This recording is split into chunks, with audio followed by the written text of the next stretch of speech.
আসসালামু আলাইকুম ভিউয়ার্স, ছবিটি বগুড়া জেলার আকাশ থেকে তোলা।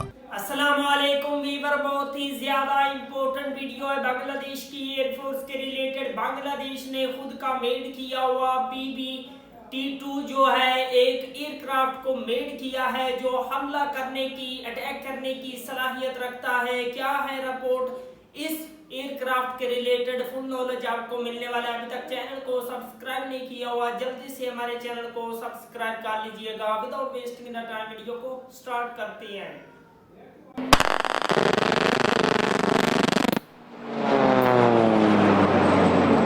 আসসালামু আলাইকুম ভিউয়ার্স, ছবিটি বগুড়া জেলার আকাশ থেকে তোলা। ছবিটি তুলেছেন 12 DME ARC অ্যাভিয়েশন ফটোগ্রাফি। এটি মূলত নিজ দেশে তৈরি বঙ্গবন্ধু ট্রেনার 2 প্রোটোটাইপ বেসিক প্রশিক্ষণ বিমান। বাংলাদেশ বিমান বাহিনীর নিজ দেশে নির্মিত বঙ্গবন্ধু ট্রেনার 2 বেসিক প্রশিক্ষণ বিমানের সফল উড্ডয়ন সম্পন্ন করেছে।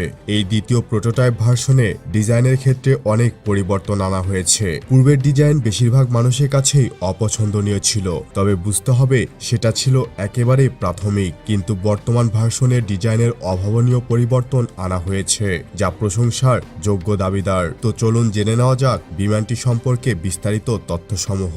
BB-T2 হল বঙ্গবন্ধু অ্যারোনটিক্যাল সেন্টার দ্বারা তৈরি একটি টার্বোপ্রপ চালিত সামরিক বেসিক প্রশিক্ষণ বিমান, যা হালকা আক্রমণ চালাতেও সক্ষম, যা টার্কিশ হুরকুসের মতো হালকা আক্রমণ চালাতে সক্ষম। আধুনিক বেসিক প্রশিক্ষণ বিমানটি ইতালির লিওনার্দোর একটি সহযোগী প্রতিষ্ঠান এরমাচির সহযোগিতায় তৈরি করা হয়েছিল। অনেকেই বলছে যে এটা তো বিমান বাহিনীর গ্রোভ ট্রেনার। গ্রোভের সাথে অনেকটাই সিমিলার, শুধু উইংস, টেইল আর ল্যান্ডিং গিয়ারে কিছু চেঞ্জ চোখে পড়ার মতো। বিমানটিতে ইঞ্জিন হিসেবে ব্যবহার করা হয়েছে বিশ্বের অন্যতম স্বনামধন্য রোলস রয়েস কোম্পানির একটি M250-340 কিলোওয়াট টার্বোপ্রপ ইঞ্জিন। এই ইঞ্জিনটি দ্বারা ঘন্টায় সর্বোচ্চ 354 কিলোমিটার গতিতে উড়তে পারবে। BB-T2 এর সর্বোচ্চ রেঞ্জ 1000 কিলোমিটার।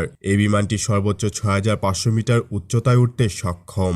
বিমানটি পরিচালনা করতে সর্বোচ্চ 2 জন পাইলটের প্রয়োজন হয়। এর ককপিটে ব্যবহার করা হয়েছে হ্যানিওয়েল, মার্টিন বেকার আধুনিক সরঞ্জামসমূহ। অনেকেরই প্রশ্ন ছিল BB-T2 কোনো হামলা পরিচালনা করতে পারবে কিনা। হ্যাঁ, এটা লাইট অ্যাটাকে ব্যবহার করা সম্ভব। এটি সর্বোচ্চ 800 কেজি অস্ত্র বহন করতে সক্ষম, যা 6টি হার্ড পয়েন্ট দিয়ে সজ্জিত। বিভিন্ন ধরনের laser guided rocket, machine gun পড, গ্র্যাভিটি বোমা হালকা বিমানে বহন করা যাবে বলে ধারণা করা হচ্ছে, যা যুদ্ধকালীন সময়ে ক্লোজ এয়ার সাপোর্ট দিতে সক্ষম। বর্তমানে বিমানটির পরীক্ষামূলক ফ্লাইট সম্পূর্ণ হয়েছে। যদি সবকিছু পরিকল্পনা অনুযায়ী হয় এবং বাংলাদেশ বিমান বাহিনীর চাহিদা পূরণ করতে সক্ষম হয়, তাহলে বিমানটির সিরিয়াল প্রোডাকশন শুরু করা হবে। আশা করা যায় বাংলাদেশ বিমান বাহিনী ভবিষ্যতে এই বিমানটি আরও সংস্কার করে আধুনিক ভার্সন বের করবে।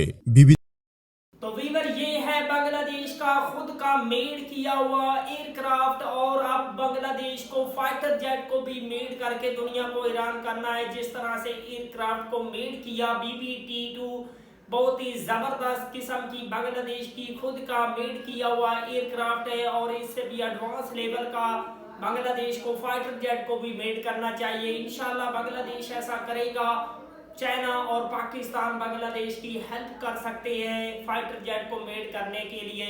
अगर आप लोगों को मजीद इन्फॉर्मेटिव वीडियो देखनी है, जल्दी से हमारे चैनल को सब्सक्राइब कर लीजिएगा। मिलते हैं आपसे नेक्स्ट वीडियो में इंशाल्लाह। तब तक के लिए अल्लाह हाफिज़।